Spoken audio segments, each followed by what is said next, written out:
kalau orang zaman dulu tuh orang tua anaknya mau jadi penyanyi itu merasa rendah. Terhina. Terhina. Terus? Jadi makanya aku pun dulu waktu itu sudah menyanyi tapi dilarang oleh orang tuaku. Gitu. Ya. Dan setelah itu apa yang kau lakukan, nak? Kembali.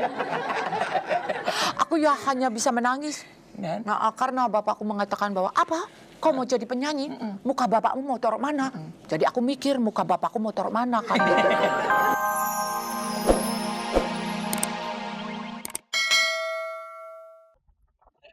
Terima kasih penonton. Assalamualaikum warahmatullahi wabarakatuh. Pemirsa, ketemu Dorce lagi setiap malam Jumat. Emangnya kita tuyul. Pokoknya malam Jumat setiap malam Jumat jangan lupa nonton Dorce di TPI. Nah pemirsa, saya akan berbincang-bincang. Beliau adalah ya gimana ya? Dibilang kakak, ya bukan kakak.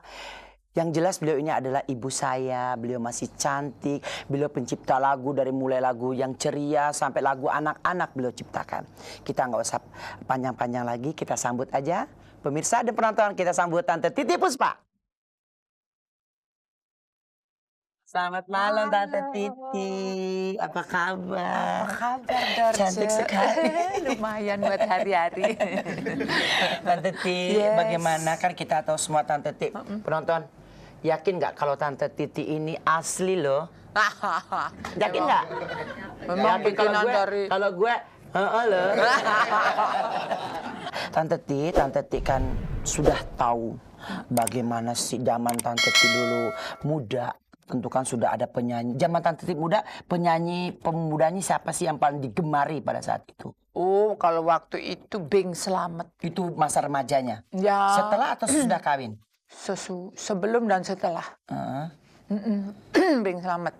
Itu Tante Titi salah satu penggemarnya. Penggemar yang kumplek-kumplekan. Oh, kenapa? Enggak, maksudnya apa? Wah, pokoknya penggemar total. Soalnya kalau dulu tuh nggak ada TV ya. Jadi kalau dulu itu cuman dengar dari radio. Jadi itu suara itu bisa begitu indah, begitu meresap sampai Bing ini. Sampai radio tuh. Radionya tuh dulu kecil dibilang radio roti, jadi segede ini gitu, segitu. Ini gitu. majalah bukan roti ini? Iya, roti gitu, segitu terus dipeluk gitu. Nah, itu suaranya dia tuh kalau yang riang juga bisa bikin bahagia, kalau yang sedih bisa bikin nangis. Jadi ya dia ada idola gitu. Nggak zaman dulu ini kita sih nggak bicara masalah ini. Zaman dulu ada nggak sih orang yang namanya gue nggak setuju, gue pokoknya harus ini gitu. Gimana Tante? Ya misalnya pokoknya ada orang yang kalau sekarang kan orang lagi rame-ramenya, penyanyi juga banyak. Kalau dulu apa karena sedikit penyanyinya jadi mereka ya cuman itu aja. Sekarang kan banyak pilihan. Oh, bukan soal begitunya. Kalau orang zaman dulu tuh orang tua anaknya mau jadi penyanyi itu merasa rendah. Terhina. Terus? Jadi makanya aku pun dulu waktu itu sudah menyanyi tapi dilarang oleh orang tuaku. Gitu. Ya. Dan setelah itu apa yang kau lakukan, nak? Kembali. Aku ya hanya bisa menangis. Dan? Nah, karena bapakku mengatakan bahwa apa? Kau mau jadi penyanyi? Muka bapakmu mau taruh mana? Jadi aku mikir muka bapakku mau taruh mana kan gitu. Bagaimana tidak tembok aja? Mau ditaruh piring takut dimakan kucing. Taruh di lemari kena kamper. Nah, tapi yang hebatnya abis bapak saya tahu saya bisa nyanyi, dia ngumpet kalau dengerin itu. Denger kaset radio ngumpet, tapi akhirnya suaramu bagus ya gitu. Oke deh Tante Titi, terima kasih, nanti kita akan lanjutkan penonton. Enggak. Pemirsa, Anda jangan kemana-mana, kami akan kembali setelah yang sure ini. Berikut ini saya akan panggilkan yang satu ini adalah anggota DPR RI Komisi 5. Baiklah, kita panggilkan saja Mas Priyo Budi Santoso. Bagus ya namanya. Silakan Mas Budi. Selamat malam Mas Budi. Selamat malam. Selamat malam. Iya. Silakan Tante Titi. Silakan Mas. Mas Budi, selamat datang di acara Dorce Show. Saya senang sekali Mas Budi. Saya rasa paling muda ya. Paling muda apa paling gimana Mas di DPR? Kayaknya Mas paling muda saya lihat. Ya, paling ganteng gitu kira-kira. Mas Priyo, tadi Dorce sudah ngomong-ngomong sama Tante Titi, tapi ini mungkin agak bertentangan dengan yang akan Dorce tanyakan. Nah, yang akan Dorce tanyakan ke sini sama Mas Priyo, ini kan kita tahu mahasiswa lagi nggak tahu lagi hobi atau lagi senang-senangnya demonstrasi nih Mas. Ini gimana Mas? Mungkin Mas Budi sendiri punya pendapat gimana? Ya, mahasiswa dimanapun di dunia ini, termasuk di Republik tercinta ini, memang pada saat-saat negara memanggil, rakyat memanggil kondisi gawat darurat, pasti jadi akan bukan rumah sakit aja ya Mas ya? pasti akan tampil ke depan. Itulah apa yang dinamakan semangat Nobis Oblige, yaitu semangat yang seakan-akan mahasiswa itu merupakan penyambung lidah hati nurani rakyat. Jadi kalau mahasiswa nggak terpanggil, malah justru bukan mahasiswa. Itu kemarin itu saya kira memang semangat Nobis Oblige ini yang mengilhamin gerakan mahasiswa sehingga mereka berduyun-duyun jumlah ratusan ribu menguasai rumah rakyat, parlemen tempat saya berada di sana. Dan saya bangga dan terus terang agak cemburu dulu ketika saya masih aktif di gerakan mahasiswa dulu. Itu nggak pernah, itu masih menjadi impian kita berhasil menjatuhkan sebuah rezim ya. Ngomong-ngomong, yang bangga bukan cuma Anda, aku yang sudah nenek-nenek pun ikut bangga. Terharu. Tapi jangan salah Tante Ti. Bangga, terharu, terima kasih dan sebagainya. Dan dengan adanya kampanye demonstrasi mahasiswa, masyarakat dan juga ini juga memberi keuntungan kepada pedagang kain. Apa? Ya terutama mereka kainnya kan laku kan karena untuk ini misalnya Spanduk, ya. ya kan Reformasi. untuk reformasi, terus tukang cat juga laku. Nah, yang Dorce tanya, kenapa kok mesti mahasiswa? Apa kalau rakyat biasa suaranya nggak didengar?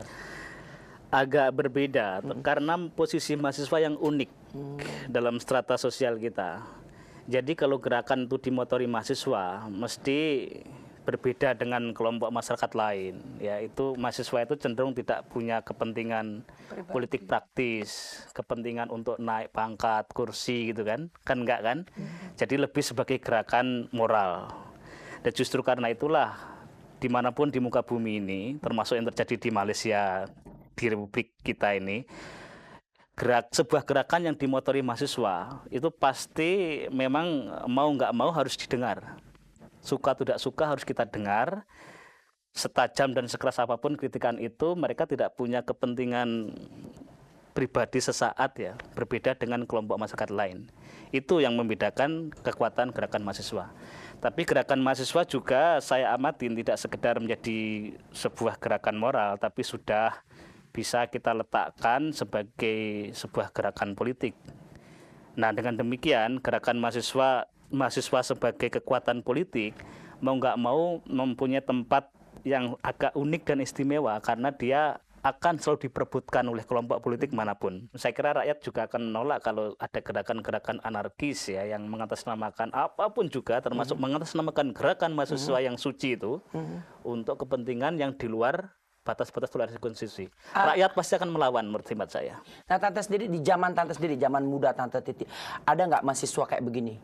Dengan gerombolan datang berbis-bis, zaman dulu gimana Tante Titi? Kalau yang di saya nggak ada, cuman kan kita bisa baca itu waktu gerakan pemuda yang pertama itu apa ya, yang dulu-dulu yang masih Budi Utomo. Oh, itu. 08 ya. Itu kan juga pemuda-pemuda juga itu. Tante Titi dulu menyaksikan itu tahun 1908, 1928. Dengar dari itu sejarah. Sejarah. Dari nenek. Orang Tante Titi ini lahir setelah Masehi. Baiklah Mas Priyo dan Tante Titi, pemirsa dan penonton, kita akan kembali setelah yang syur ini. Penonton ada yang mau tanya, saya akan kasih kesempatan kepada penonton. Silakan bagi Anda yang mau tanya sama Tante Titi, mau tanya sama Mas Priyo, silakan. Ya. Malam, Pak. Namanya Mas? Saya Indra. Oh, Indra. Saya mau nanya masalah demo. Demo itu ada yang saya dengar ada yang murni, ada yang ditunggangi, dan ada juga yang dibayar. Tolong dijelaskan, Pak. Makasih. Iya, aduh, susah saya jawab itu ya. Jadi demo itu ada yang murni, apa tadi? Ada yang Murni, ditunggangi, ditunggangin, dan ada yang dibayar. dibayar. Tapi mungkin masyarakat lah yang akan menilai. Karena kita tidak bisa begitu hantam kromo, sehingga gerakan mahasiswa itu kita letakkan pada posisi yang serba sulit gitu loh. Harus dicatat ya, sebagai mantan aktivis, mantan demonstran, saya yakin betul betapa sakitnya hati saya sebagai mahasiswa kala itu ketika dituduh ditunggangin gitu. Meskipun masyarakat luas tentu mencatat bahwa tidak semua gerakan mahasiswa itu murni untuk mencapai cita-cita dan mimpi-mimpi mereka.